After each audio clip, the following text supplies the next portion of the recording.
कुरिन्थियों के नाम पौलुस प्रेरित की पहली पत्री अध्याय 2। और हे भाइयों, जब मैं परमेश्वर का भेद सुनाता हुआ तुम्हारे पास आया तो वचन या ज्ञान की उत्तमता के साथ नहीं आया, क्योंकि मैंने यह ठान लिया था कि तुम्हारे बीच यीशु मसीह वरन क्रूस पर चढ़ाए हुए मसीह को छोड़ और किसी बात को न जानूं। और मैं निर्बलता और भय के साथ और बहुत थरथराता हुआ तुम्हारे साथ रहा। और मेरे वचन और मेरे प्रचार में ज्ञान की लुभाने वाली बातें नहीं, परंतु आत्मा और सामर्थ का प्रमाण था, इसलिए कि तुम्हारा विश्वास मनुष्यों के ज्ञान पर नहीं परंतु परमेश्वर की सामर्थ पर निर्भर हो। फिर भी सिद्ध लोगों में हम ज्ञान सुनाते हैं, परंतु इस संसार का और इस संसार के नाश होने वाले हाकिमों का ज्ञान नहीं, परंतु हम परमेश्वर का वह गुप्त ज्ञान भेद की रीति पर सुनाते हैं, जिसे परमेश्वर ने सनातन से हमारी महिमा के लिए ठहराया, जिसे इस संसार के हाकिमों में से किसी ने नहीं जाना। क्योंकि यदि जानते तो तेजोमय प्रभु को क्रूस पर न चढ़ाते।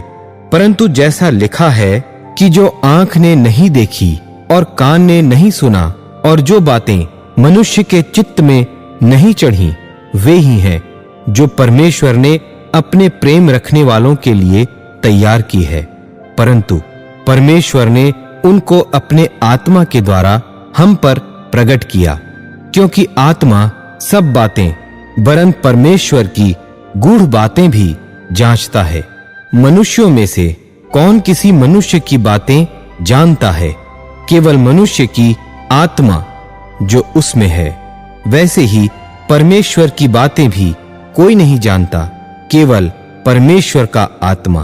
परंतु हमने संसार की आत्मा नहीं, परंतु वह आत्मा पाया है जो परमेश्वर की ओर से है, कि हम उन बातों को जाने जो परमेश्वर ने हमें दी हैं, जिनको हम मनुष्यों के ज्ञान की सिखाई हुई बातों से नहीं, परंतु आत्मा की सिखाई हुई बातों में आत्मिक बातें आत्मिक बातों से मिला मिलाकर सुनाते हैं।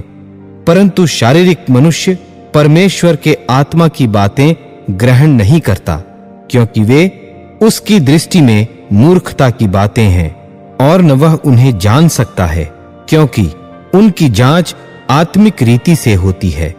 आत्मिक जन सब कुछ जांचता है, परंतु वह आप किसी से जांचा नहीं जाता, क्योंकि प्रभु का मन किसने जाना है कि उसे सिखलाए, परंतु हम में मसीह का मन है।